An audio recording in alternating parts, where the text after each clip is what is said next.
The White House is blaming blue state leadership for the anti-ICE protests.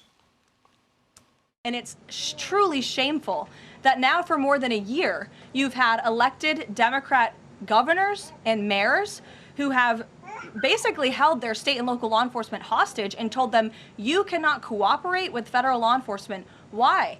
They cooperated under the Biden administration. It's because these Democrats are deranged in their hatred for President Trump, and they are holding their state and local law enforcement hostage as a result. Former acting DHS Secretary Chad Wolf joins us now. Is the president on the verge of invoking the Insurrection Act? I ask because I suspect it would not be politically popular.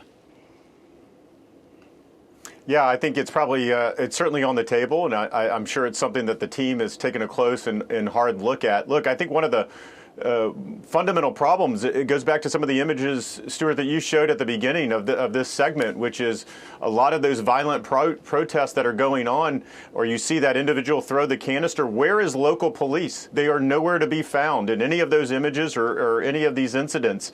And so ICE is having to go out there and arrest these individuals. That is unlike any other part of the country where local law enforcement, works with ICE and would apprehend, would arrest individuals in their community that decide to get violent and go past just simply protesting. And you don't have that here. I think this is one of the fundamental issues that are going on in Minneapolis and why this could spiral out of control, because local law enforcement has been told by their mayor to stand down. All right, Chad, next one for you. The New York Times reports that the U.S. is putting pressure on Mexico to let our military target the cartel's fentanyl labs. Now, what would that mission look like, Chad? It sounds a lot like our boots on their ground. Well, I don't know that it would. I mean, it certainly could, but it could also be a lot more strategic and a lot more pointed as far as types of these operations. I think what they're trying to do right now is to get invited by President Sheinbaum and the Mexican administration to be partners in making sure that this is a bilateral operation to do that.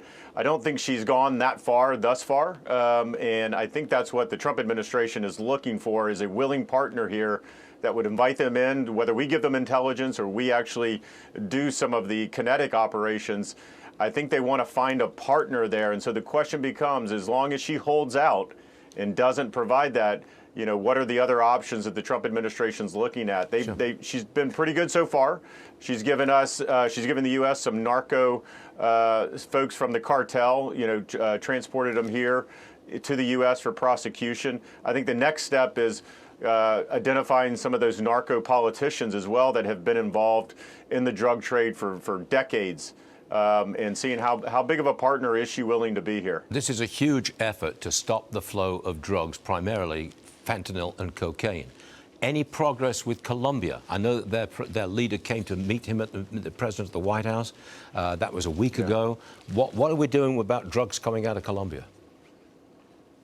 Well, it's a good question. They have presidential elections, I believe, in as little as 3 months. And so my guess is that the administration is hoping that, the left-wing government and the president that is in power now is going to leave. And I think that all indications are such, and that there'll be a more friendly U.S.-based government there that is willing to work in partnership to stop a lot of the illegal narcotics that are coming out of Colombia and transit Central America and into the U.S. through Mexico and others. And so it's not only Venezuela, it's not only Colombia, it's not only Mexico, it's all of the above. And I think the Trump team is squarely focused on combating all of the different routes and all of the different challenges here that make up this war on drugs. And they're getting some success, too.